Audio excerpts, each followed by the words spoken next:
दिन होना चाहिए मंगलवार का। कौन सा दिन होना चाहिए? जम के बोलो जरा। मंगलवार का।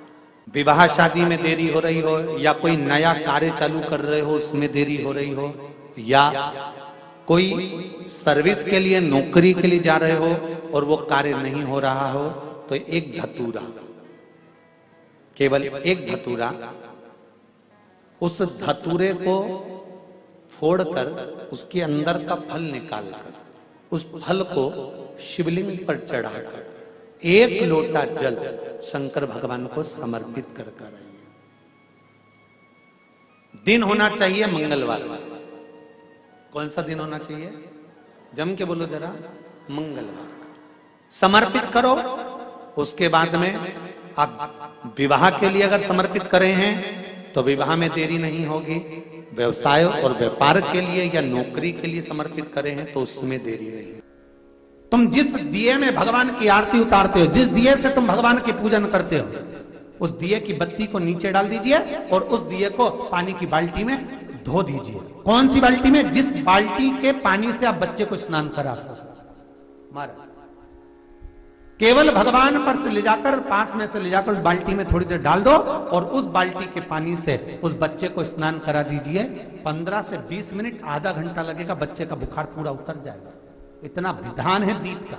जब आप पशुपति व्रत कर रहे हो या कोई नियम धारण कर रहे हो या कोई आपने नियम उठा रखा है और वो कार्य आपका हो ही नहीं रहा, आपने 2 बार पशुपति व्रत कर लिए, आपने ये कर लिया, आपने प्रदोष कर लिया, आपने सोमवार कर लिया, आपने सारे अनुष्ठान कर लिए, बहुत सारे उपाय भी करे तो भी नहीं हो रहा है, तो इस बीच वाली पत्ती पर शहद लगाकर बाबा का जो शिवलिंग है उस शिवलिंग को इसको छुआ दीजिए या उससे चिपका दीजिए और उस पर अपनी हथेली रखकर कामना कर कर वापिस घर को आ जाइए। बाबा आपकी वो मुराद शीघ्र 3 महीने के अंदर पूरा कर ही देता है। ये पक्का। तो 3 नियम अपनी जिंदगी में धारण कर लें। अगर ठेला लगा रहे हैं रोड पर, अगर आपके पास में कोई व्यापार नहीं, कोई दुकान नहीं, कोई सर्विस नहीं, कोई नौकरी नहीं, 3 नियम जिंदगी में। पहला, एक बार जिंदगी में पशुपति व्रत अवश्य करो। दूसरा, प्रत्येक प्रदोष एक शंकर जी के मंदिर में दिया और एक अपने घर के दरवाजे पर दिया अवश्य लगाओ, प्रत्येक प्रदोष। और तीसरा नियम बना लो, शिवरात्रि महीने की आती है, हर महीने की शिवरात्रि में शंकर जी के मंदिर पर दिया, बेलपत्री के वृक्ष के नीचे दिया, आंवले के वृक्ष के नीचे दिया और अपने घर के दरवाजे पर दिया। ये 4 स्थान पर दिया प्रत्येक महीने की शिवरात्रि पर लगाना प्रारंभ करो। 4-5 शिवरात्रि निकलेगी, बाबा इशारा कर देगा और तेरी नैया पार। शिवलिंग है, जलाधारी है, पार्वती जी की मूर्त है, गणेश जी की भी मूर्ति है, कार्तिकेय जी की भी मूर्ति है, नंदी की भी मूर्ति है। तो किसी ने कहा कि गुरुजी हम जब शंकर जी को जल चढ़ाते हैं तो पार्वती जी को, गणेश जी को, कार्तिकेय जी को, नंदी को, सबको जल चढ़ाना चाहिए। शिव महापुराण की कथा कहती है केवल शिवलिंग पर आपने जो जल समर्पित करा है वो जल पार्वती जी को भी मिल गया, गणेश जी को भी मिल गया, कार्तिकेय जी को भी मिल गया। उसके सिवाय तुम्हें ये नहीं कि यहां भी जल चढ़ाओ वहां भी जल चढ़ाओ, ना, केवल शंकर जी पे तुमने जल चढ़ा दिया, शिव पिंडी पर जल चढ़ा दिया, वो जल तुम्हें शंकर भगवान का चढ़ा हुआ जल सबको प्राप्त हो गया। अब उसमें तुम्हें ये नहीं सोचना कि मैंने पार्वती जी को तो स्नान कराया ही नहीं, मैंने गणेश जी को तो स्नान कराया ही नहीं, मैंने कार्तिकेय को तो स्नान कराया ही नहीं, ना ना ना। आज पंजाब की इस पवित्र भूमि पर अगर ये प्रसंग निकला है तो इसको आप अगर सुनेंगे तो आपका जीवन सार्थक होगा। शिव जी को 5 तरह से जल चढ़ाने का तरीका है।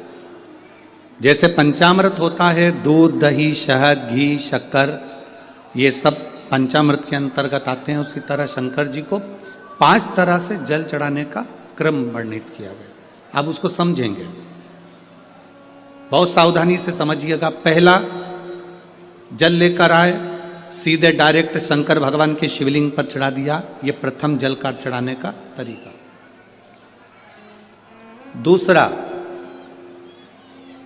जहां से पानी बहकर जाता है जहां से जल बहकर जा रहा है, उसके ठीक विपरीत जल उत्तर में जा रहा है, आप दक्षिण में खड़े होंगे और दक्षिण में खड़े होकर उत्तर की ओर मुख करेंगे और शिव जी को जल समर्पित करेंगे। ये रोग मुक्ति करने वाला है और हमारे रोग पर हमें विजय प्रदान करने वाला है। ये जल चढ़ाने का तरीका। एक सीधे मंदिर में गए, लोटा भरकर जल उठाया, शिव जी को चढ़ा दिया। दूसरा जल जहां से पानी बहता है, शिव जी का चढ़ा हुआ जल जहां से बहकर जाता है, उसके ठीक विपरीत में शिव जी का जल इधर जा रहा है तो तुम यहां खड़े हो, तुम यहां बैठो, यहां मत बैठना, यहां मत बैठना, इधर बैठो। अगर रोग का निवारण है तो यहां बैठकर। तीसरा, अशोक सुंदरी से जल चढ़ाते चढ़ाते शिवलिंग तक लेकर जाना और शंकर भगवान के शिवलिंग पर पूर्ण जल समर्पित करना। यह तीसरा तरीका, यह कार्य की सिद्धता के लिए। हम जब किसी से आस ना लगाकर परमात्मा से विनती करते हैं तो वो विनती करने का तरीका तीसरा। चौथा, शिव जी पे चढ़ा हुआ जल 5 जगह पर समर्पित करना। गणेश जी, कार्तिकेय, अशोक सुंदरी, शिवलिंग और जलाधारी, ये चौथा क्रम है। और 5वां जल समर्पित करना,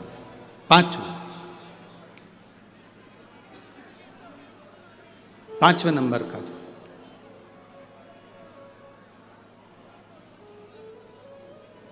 शिव जी को 5 नंबर का जो जल आता है, जो जलाधारी है, ऊपर जिसमें पानी भरा रहता है और नीचे एक एक बूंद टपकता रहता है, जलाधारी में जल समर्पित कर कर उसी जल को बचाकर अशोक सुंदरी वाली जगह पर थोड़ा सा चढ़ाकर उसी में से जल शिवलिंग पर जब हम समर्पित करते हैं तो हम जिस कार्य के लिए जा रहे हैं वो कार्य सफल हो। धतूरे का जो पुष्प है उसको 2 जगह पर समर्पित किया जाता है। अशोक सुंदरी के स्थान पर जो खिला हुआ भाग है उसको इस तरह से रखते हैं कि शिवलिंग की ओर उसका खिला भाग जाए और डंडी का भाग इधर गणेश जी, कार्तिकेय जी और 33 कोटि जो देवी देवता हैं उस ओर उसका भाग जाए। एक दूसरा, शिवलिंग पर जब हम धतूरे का पुष्प समर्पित करते हैं तो उस फूल का खिला हुआ जो भाग होता है उसका मुख हमारी ओर होना चाहिए।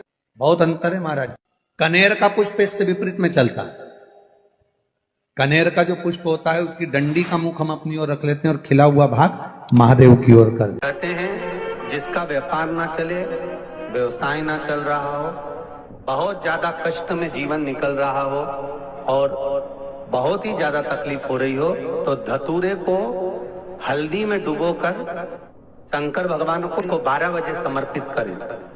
उस धतूरे को वापस उठा लाएं 5-10 मिनट के बाद, श्री शिवाय नमस्तुभ्यम बोलकर लाल कपड़े में उसको बांधकर व्यापार वाली जगह में कहीं पर भी उसको बांध दिया जाए।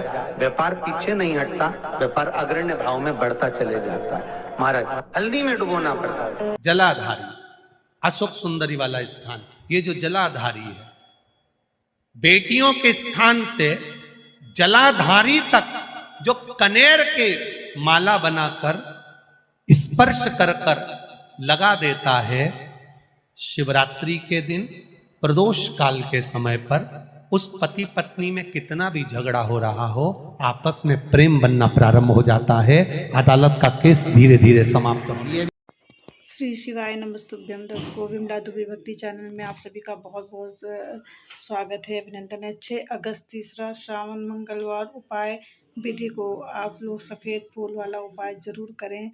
मंगलवार को ये उपाय आप कीजिए। गुरु भगवान जी बताते हैं कि जब आप शिवलिंग पे जल चढ़ाएं तो आप ये ना सोचें कि आपने कार्तिकों को नहीं चढ़ाया, आपने जो है गणेश जी को नहीं चढ़ाया। आप सभी शिव परिवार को जल चढ़ाएं या न चढ़ाएं, माता को चढ़ाया नहीं जल, आप शिव भगवान शंकर जी को जल चढ़ाएं तो समझ लीजिए कि आपने सभी को जल चढ़ा दिया है। और धतूरे का जो बीज है उसका उपाय गुरु भगवान बताते हैं कि जो धतूरा होता है उसका बीज निकाल कर चढ़ाने से जो है, अगर आपके घर में लड़ाई झगड़ा होता है आप चढ़ाएं। यदि आप विवाह के लिए कर रहे हैं तो आप विवाह जल्दी होगा, यदि आप व्यवसाय के लिए कर रहे हैं तो व्यवसाय में तरक्की होगी।